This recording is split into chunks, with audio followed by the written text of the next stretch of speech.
कहती ये पॉसिबल नहीं है, मेरे फादर साहब के पास 20,000 करोड़ है और क्या वो मुझे 1100 रुपए 1200 रुपए देंगे महीने के हिसाब से? क्या ऐसी बिल छोड़कर जा सकते हैं वो? मैंने उनका ऐसा भी क्या बिगाड़ दिया? कितनी नफरत थी उन्हें क्या मुझसे? ऐसा कभी लगा भी नहीं उसको कभी कि मेरे फादर साहब को मेरे से नफरत थी। पर मती क्या ना करती, कोर्ट में चली गई गलती से। इंस्टेड ऑफ किलिंग हर बीच वाली बहन, she decided to go to the court. उसका अंजाम क्या हुआ?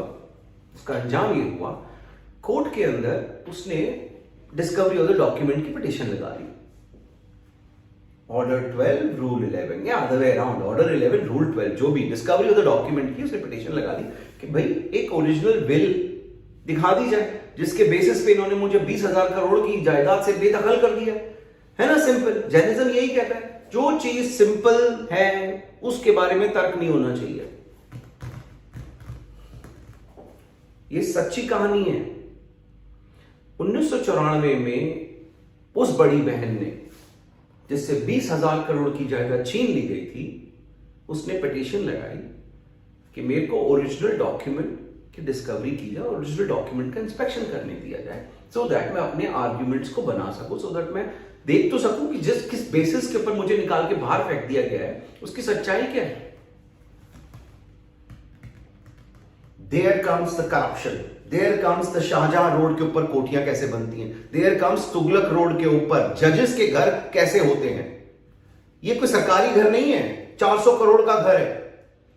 इस घर के अंदर किस रीजन से जजेस जाके रहते हैं, रिटायर्ड जजेस जाके रहते हैं, सीनियर एडवोकेट्स हैं। आप जब, मैं झूठ नहीं कह रहा हूं, आप जाके इनका देखिएगा। आप सुप्रीम कोर्ट ऑफ इंडिया की दोबारा से बता रहा हूं, सुप्रीम कोर्ट ऑफ इंडिया की वेबसाइट पे जाइएगा, बॉटम के अंदर सीनियर डेजिग्नेटेड सीनियर एडवोकेट्स की लिस्ट है। उसके अंदर आप दिल्ली वाले हैं तो आपको पता होगा मैं किस एरिया की बात कर रहा हूं। देखिएगा कि वो सीनियर एडवोकेट्स रहते कहां हैं, और वो सीनियर एडवोकेट्स रिटायर्ड जजेस हैं। Most of them are retired Delhi high court के जजेस, पर रिटायर्ड जजेस हैं जिनको सीनियर एडवोकेट बना दिया। पर उनका एड्रेस पढ़िएगा, वो जो एड्रेस है वो शाहजहां रोड का है, तुगलक रोड का है, कस्तूरबा गांधी मार्ग का है, जनपद का है, बाराखंबा रोड का है। ऐसा कैसे पॉसिबल है? वो ऐसी जजमेंट से पॉसिबल है बिकॉज 1994 में जिस बेचारी औरत ने ये रिक्वेस्ट करी इन कोर्टों को, इन जजेस से, कि मुझको वो ओरिजिनल डॉक्यूमेंट तो दिखा दिया जाए, आपको सुन के हैरानी होगी। 1994 में डॉक्यूमेंट मांगा गया, 2012 में वो डॉक्यूमेंट दिखाया गया और ये साबित हो गया उसी दिन 2012 में कोर्ट ने कह दिया हां ये डॉक्यूमेंट जाली है, ये बोगस डॉक्यूमेंट है। आपको क्या लगता है? मासूम सा कोर्ट, सुप्रीम कोर्ट की मासूम से जजेस, my lordship try and understand. ये स्वेवनेस है ना, ये अपने पीछे में घुसा के रखिए। आपने किसी की जिंदगी बर्बाद की है, आपने किसी की जिंदगी बर्बाद की है। अगर मैं गलत कह रहा हूं तो मनुस्मृति पढ़ के देखिएगा, एंशिएंट डॉक्यूमेंट है, वहां पे साफ लिखा गया है कि इसके 25%, उस औरत की जिंदगी बर्बाद करने के 25% हकदार, 25% गुनाहगार आप लोग भी हैं। मैं नहीं कह रहा हूं, एंशिएंट डॉक्यूमेंट्स ऑफ इंडिया कहते हैं कि जिस कोर्ट के अंदर नलायकियां हो वहां का जज अपने आप को साफ सुथरा नहीं मान सकता। वो जज, वो कोर्ट भी जिम्मेदार है उस नलायकी के। और ये जब तक ठीक नहीं करेंगे आप, सिंपल सी कहानी, बड़ा सिंपल सा फैक्ट है। अगर कोई पिटीशन में डॉक्यूमेंट का नंबर लिखा हुआ है, ये फलाना डॉक्यूमेंट, अब ऑर्डर 12 रूल 11 कहते हैं वो डॉक्यूमेंट दिखा दिया जाए, डिस्कवरी ऑफ द डॉक्यूमेंट कर दिया जाए। आपको सुन के हैरानी होगी, 18 साल लग गए थे फरीदकोट वाले केस के अंदर तो उस लेडी को वो डॉक्यूमेंट देखने में। इन्होंने देखने नहीं दिया डॉक्यूमेंट, कोर्ट ने मना कर दिया, मैं नहीं देखना, इसलिए इनके कोठियां बनी वहां पर। समझाने की जरूरत नहीं कैसे, किस लॉजिक से, क्योंकि पैसे खाकर 18 साल तक टालते रहे। फैसला तो उसके फेवर में करा, बड़ी बेटी के फेवर में ही किया, अभी पढ़ा होगा आप लोगों ने न्यूज में, पर रगड़ के रख दिया, बर्बाद कर दिया। 30 साल बाद उस बेचारी को रिलीफ मिला है और ये रोज हो रहा है। वो तो फरीदकोट था, 20,000 करोड़, रोज ऐसे ही पैसे कमाए जाते हैं। सिंपल कहानी है भाई, ठीक कर लो अपने आप को। Order 12 rule 11 discovery of the document, the number और the document is mentioned in the petition, the reference of the document is mentioned in the petition, और by the respondent defendant. Prove it, निकालो, दिखाओ, simple. अगर जज के पास discretion है ही नहीं, it's a straight jacket formula. Unless and until, it should be a rare case, it should be a rare case जहां पे जज को लगे कि this could be a fishing and something kind of an अंग्रेजी that these guys have used, that kind of a practice is being perpetuated. No, it's a simple straight jacket formula. अगर document का number उस paper पे लिखा है, order 12 rule 11 के अंदर simple straight jacket formula आपको मैं बता रहा हूं कैसे यूज करना है। अगर उस डॉक्यूमेंट में, उस पिटीशन में या रिस्पोंडेंट के रिप्लाई में कहीं पर भी किसी डॉक्यूमेंट की रेफरेंस लिखी गई है, उसकी ओरिजिनल कॉपी लगानी चाहिए। ओरिजिनल कॉपी मांगने का हक दोनों को है। उसी वक्त दिखाइए, फटाफट कोर्ट की प्रेजेंस में कोर्ट को डॉक्यूमेंट को इंस्पेक्ट करने दीजिए, मामला खत्म। आई टेल यू तब कि होगा क्या। 18 साल बाद जो आप लोगों को पता चला ना कि वो बोगस डॉक्यूमेंट था, वो 1994 में पता चल जाएगा कि वो बोगस डॉक्यूमेंट है। इतने साल वेट नहीं करना पड़ेगा।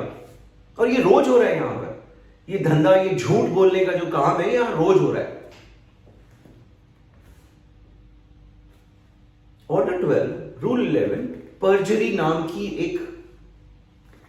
एक कमीशन या ऑफेंस कह लीजिए, कोर्ट की कंटेम्प्ट नहीं है ये कोर्ट का। हिंदी में समझाता हूं, कोर्ट के अंदर बैठ के टॉयलेट करने को पर्जरी कहते हैं। कोर्ट के जजेस के ऊपर सुसु करने को पर्जरी बोला जाता है ना। थोड़ी सी बकवास, समझने की कोशिश करें मैं क्या कहना चाह रहा हूं।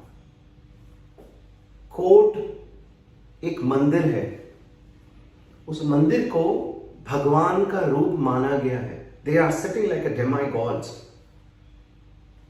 उनके हाथ में कलम दे दी गई है। कैन यू इमेजिन, उस कलम के अंदर लिखा हुआ है फलाना आदमी को फांसी दे दी जाए, 4 दिन बाद, 4 महीने बाद उस आदमी को फांसी लटका दी जाती है उस 2-3 जजेस के कहने से। है भगवान की पावर है उन लोगों के हाथ में। ऐसे भगवान की कोर्ट में जाकर अगर कोई आदमी झूठ बोलता है, अगर कोई आदमी बोगस डॉक्यूमेंट लगाता है, अगर कोई आदमी फैब्रिकेटेड डॉक्यूमेंट लगाता है, उसको कोर्ट के अंदर टट्टी करना कहते हैं, पर्जरी कहते हैं। इंग्लिश में उसको पर्जरी कहते हैं। अगर हिंदी में गवारों वाली लैंग्वेज में अपन समझने की कोशिश करें, उसको कोर्ट के अंदर जाकर टट्टी फेंकने को कहते हैं कि कोर्ट में गया मैं टट्टी फेंकी कोर्ट के ऊपर। In English, they're using a word. It's not me only. They're using a word in many of the judgments. If you would read into it, like Padmavati and others, LT Foods and others, they have used this word called desaccharation. What is the desaccharation of the court? टट्टी फेंकना court के अंदर, court के ऊपर टट्टी फेंकना, इसको कहते हैं desaccharation. Desaccharation का जो लार्जर मैक्रो व्यू है वो है पर्जरी। अगर आप एक ये बात ठीक कर दें कि डॉक्यूमेंट दिखाना पड़ेगा, अगर आपने लिखा डॉक्यूमेंट फलाना डॉक्यूमेंट के बेसिस पे मैं ये कह रहा हूं, तो आपको उसकी ओरिजिनल कॉपी दिखानी पड़ेगी। उसका नुकसान, उसका फायदा क्या, मैं आपको बताता हूं। पहला, उसमें लिखा हुआ है ऑर्डर, और ये यहाँ इंडियंस ने नहीं बनाया है, ये हमारे हिंदुस्तानियों ने नहीं बनाया है, अंग्रेजों ने बनाया था 1850s में कुछ टाइम में उन्होंने ये ऑर्डर 12 रूल 11 बनाया था।